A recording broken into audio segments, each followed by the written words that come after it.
comércios de gás.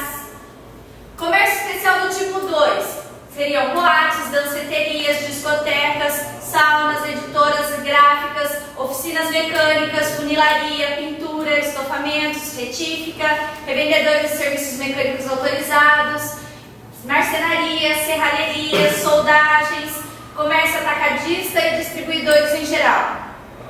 Institucional, atividades de interesse público, culturais e educacionais. Exemplo, escolas, atividades públicas mesmo, bibliotecas, etc. Igrejas. As tolerâncias dos usos vão estar relacionadas com esse tipo de uso? Sim. Amarrada? Sim, amarrada.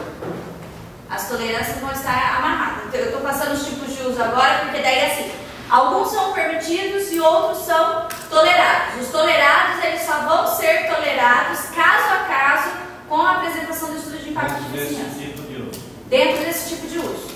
Por isso que eu estou passando ele agora. Então, por exemplo, os usos institucionais, eles podem ser permitidos em todas as zonas, desde que aprovado o estudo de impacto de vizinhança. Porque às vezes tem alguns usos que não tem como a gente estar segregando. E se ele não causar incômodo, não tiver grandes problemas, ele pode estar lá, né?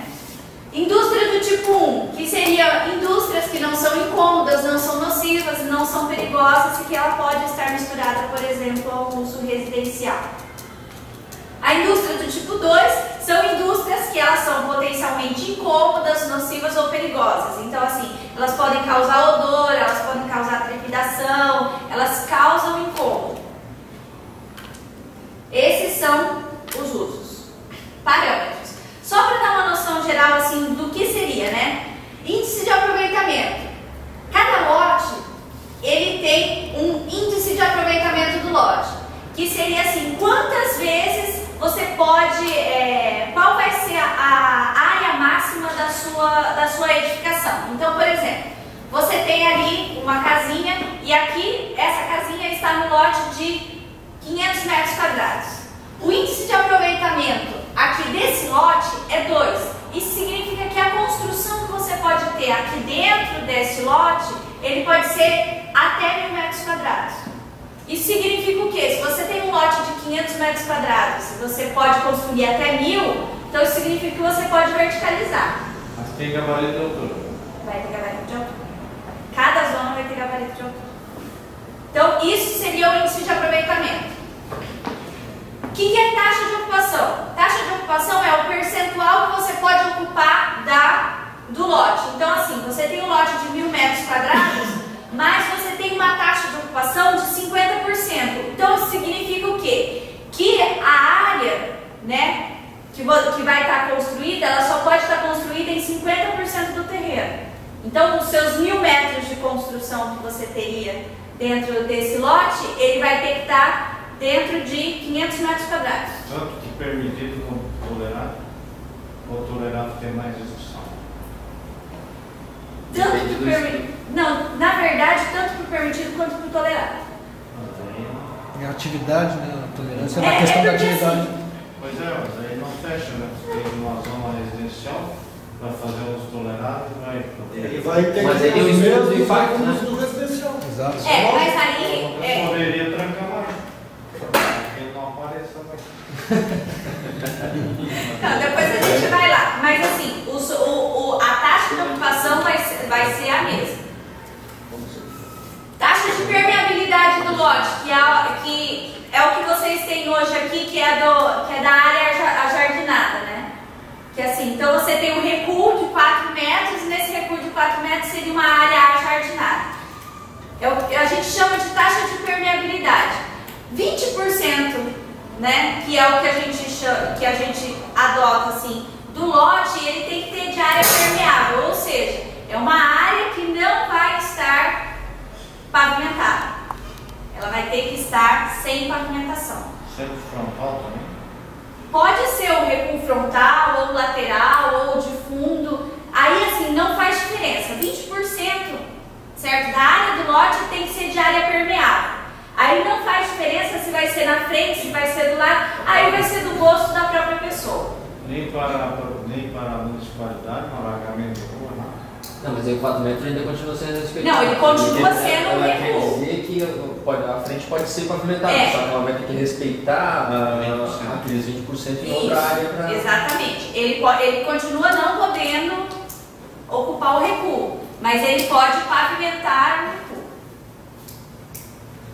E o número máximo de pavimentos, que assim, independente do coeficiente de aproveitamento do lote, dentro dessa nova lei de zoneamento, a gente vai estar estabelecendo uma altura máxima, que seria o número máximo de pavimentos daquele lote. Além disso, a gente tem também o lote mínimo e a testada mínima, né, que é o tamanho mínimo do lote e qual é o mínimo de frente que ele tem que ter. E os recuos, né?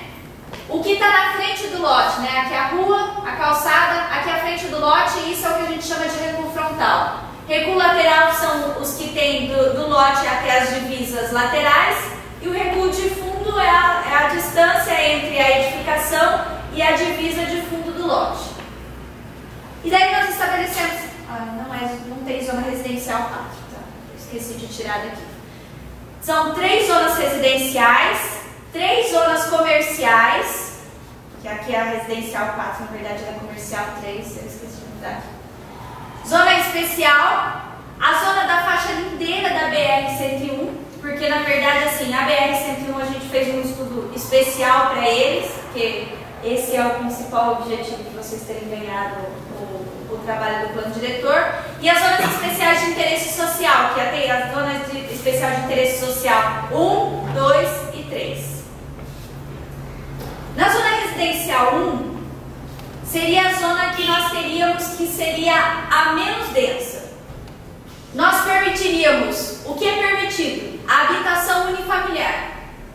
O que nós toleraríamos dentro dessa zona? Fazendo um estudo de impacto de vizinhança. Poderia ter a habitação multifamiliar horizontal, que seriam condomínios, usos institucionais e comércios e serviços de bairro. Horizontais também? O institucional poderia ter uma edificação no edifício?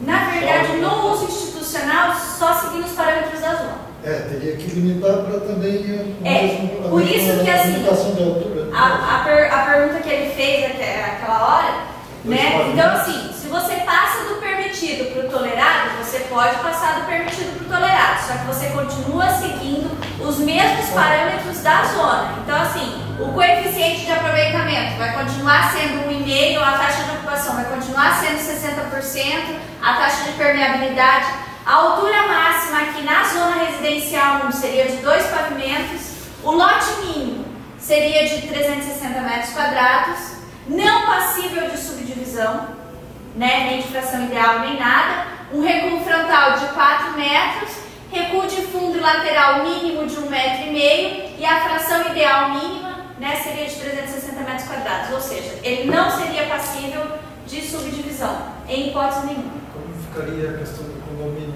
E da testa horizontal, também. por exemplo?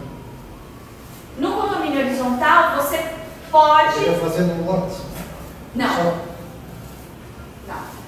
Não poderia fazer num lote só. Na verdade, assim, se você tivesse uma área maior, você pode fazer um condomínio, né? Uma área maior do que as R1. Só que assim, os lotes deste condomínio, eles têm que ser de 360 metros quadrados. Dada a prática que tem hoje, isso... A coladinha uma do lado da outra. Na zona residencial 1 não pode. Aonde teria a zona residencial 1? Só para a gente ter uma ideia.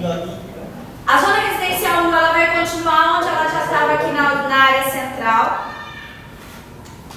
E aí aqui também, ao longo do Rio Tubarão aqui, né? Nesses 2 locais. Aí, o que mais foi inserido como zona residencial 1? O Sertão dos Correios, que é uma área que não tem zoneamento, que é uma área que tem uma peculiaridade assim, em relação ao solo, e que naquele local não pode se densificar de maneira nenhuma, porque tem perigo de escorregamento. Na região do São Martinho, onde hoje a gente tem muitos lotes que são lotes clandestinos, lotes com menos de 250 metros quadrados, só que aqui também